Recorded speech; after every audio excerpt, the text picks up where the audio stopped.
time we have the maximum number of people who are getting married. Still, I don't know the final.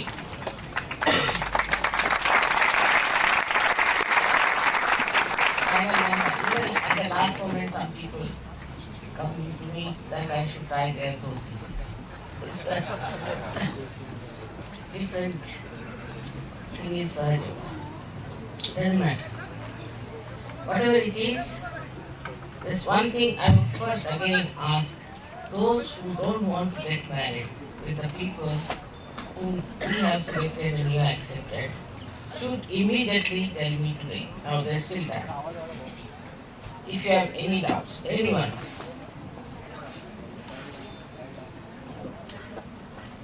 Thank you very much.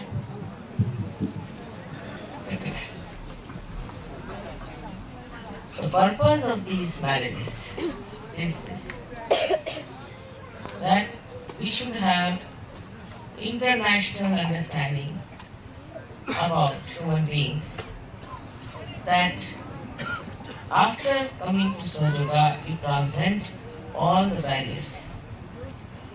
barriers of race, religion, outside it, and nationality. We have to create this homogeneous world and make it peaceful by removing this disease of national identification or racial identification. We are all created by God Almighty. Our differences are only skin deep. Culturally, we are different, little bit here and there. But basically, in ourselves, we are all spiritual, and the religion that we have is innate, built in within us, which is a part and parcel of us. By these marriages, we want to achieve a very happy and a very enjoyable married life. In the marriage, one has to, nobody should dominate anything. That's a wrong idea. But we have two wheels of a chariot. One is big and one is small. Then the chariot will never move forward. It will go round and round. Both are equally the same, equal sized, but they are not similar. The left cannot put to the right and right cannot put to the left. So men and women have to be men and women in circle. They cannot be unisex people. They cannot. That's very important. The man has to protect the wife, love her, give her all the security that is needed.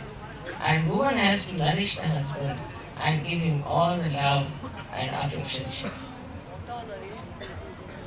So here we are on the threshold of entering into a new life where you have a companion of your own. She will be your wife. Not because only she is in Sahaja that you are married her, but she is your own.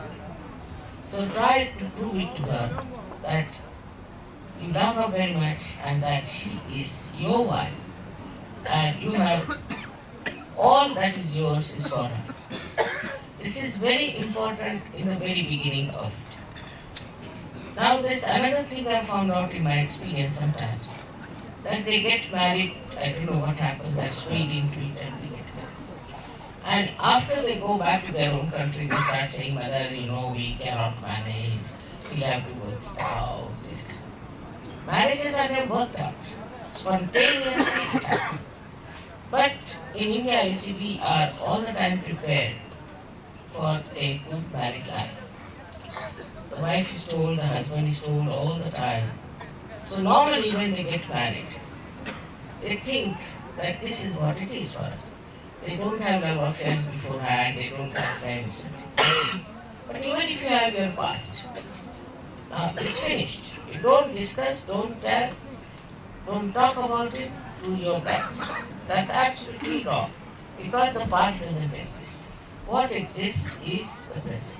So enjoy the present, forget it, forgive yourself. Many people also have this big problem that they cannot forget their past and go on telling their wives that I was like this. There's no need to confess anything. It is dishonest.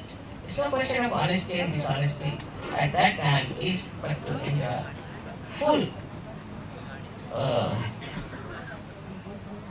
joyous mood of marriage. That's it. And otherwise, what's the use of marrying and then telling stories? Or some people have very bad habit of telling him how bad the mother was, the father was, or maybe that how miserable he is, how he has gone through his child. There's no need to talk about this. At this moment, you are married. She is your wife, and you have to express all your love and all your attention to her so she feels secure and happy with you. This point, please try to know. Nothing has to be talked about your past. When we are surgeons, I've seen some surgeons, very great surgeons, who are married very, very ordinary men, very ordinary looking, superficial. Or can say some of them could be called as ugly. Some girls are like that, some men are like that. I mean, from these norms that you have about beauty and all this nonsense. But when you see a person full of vibrations, she gives you such tranquility, such joy. Don't disturb it by having your pre-marriage ideas about your wife. The reality is, this is your wife and you are her husband. Take the reality into consideration. Not some imaginary image you have about your wife. The wife is before you, she is your wife. What's the use of having imaginary ideas? It will never enjoy your married life. I mean, if you have imagination, then you should not even marry. Marry your imagination is the better way. Why to ruin somebody's life? Why to make somebody miserable? They're all intelligent and good surgeons. They are see to it that all medical surgeons should be. But once you try to misbehave with your wife or try to create problems for us, naturally we don't want to anymore in surgery because it's getting too much. And as it is, it's not easy to marry you, to get your visas, to take you down there. It's quite a lot of work one has to go into. So now don't think that you have been forced into a marriage.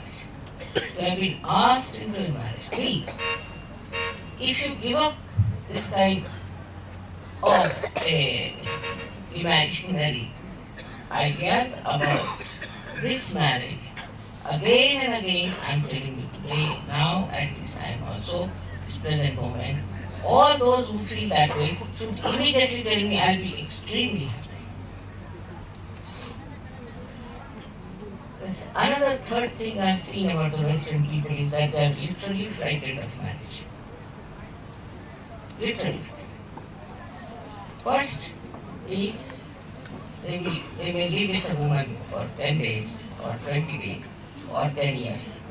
But as soon as they get married, they go for divorce. For this I think the law is responsible. Because the women think they will get money out of their husbands maybe, or the husbands think that they will get money out of their wives.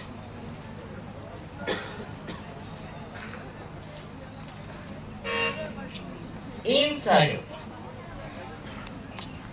if you want to take a divorce later, which I don't like it, you have only 1% divorces, then I would not allow you to extract money from the other person. No. And nor the girl should extract money from this. Last but not the least is important that once you are married now, the girls may not be able to go. She immediately from their various places because of visa problem. But don't give them money to be sent to their families. That is not allowed in Saudi.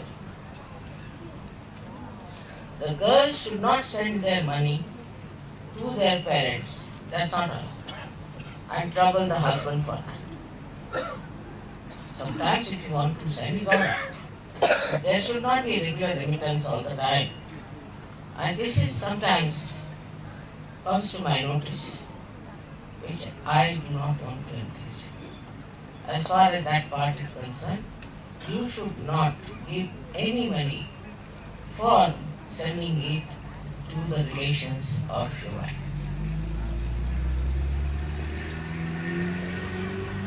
Otherwise, it will become a money-oriented marriage. And people would marry because they can extract some money from it.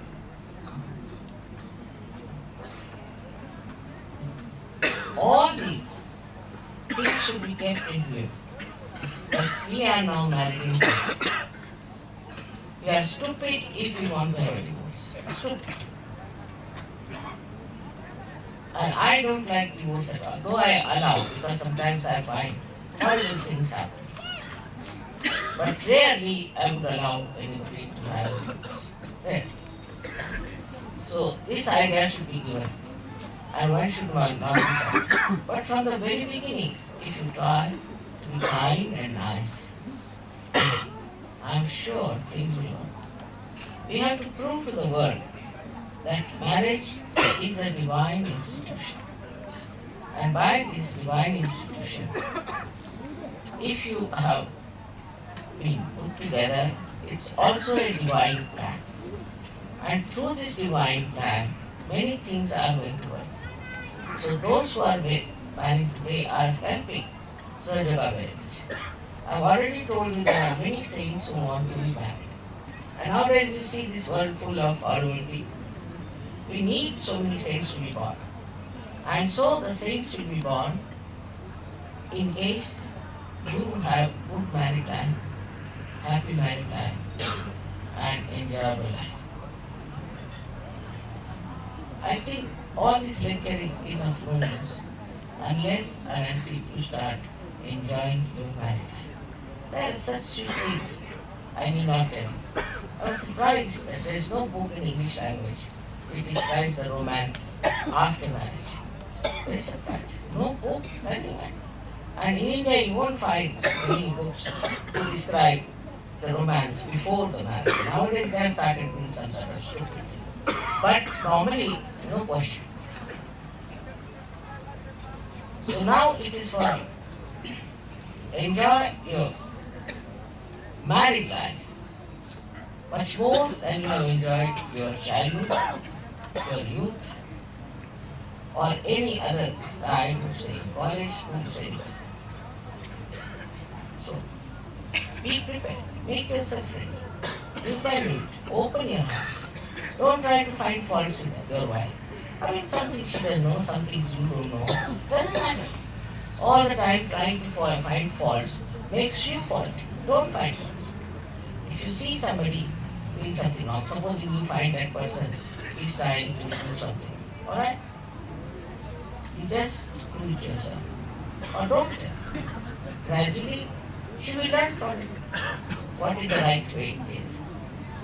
And one should make fun of things you don't know. For example, I don't know how to make do any banking, write a check. I am very bad at many things, you see. Can't even open a television, I can't put off even the air conditioner. So many things I just can't do. Doesn't matter. My husband also equally the same. So we enjoy each other. All part and parcel of service. One unit here, one unit there, one unit there. But they are in the same ocean of spirituality. So any Sarvagi who comes to your house or anyone, especially Indian women you find, they will look after the guest very well. And then there is some sort of a thing called jealousy comes up. So Indian women will not have anybody else as their husbands but their own. So this doesn't work out. So don't have these funny ideas that she's very friendly, she's looking after other people, this and that. This kind of a nonsense should not be allowed. In Sahaja Bhava, we don't have those things. We have become very pure, your eyes are pure.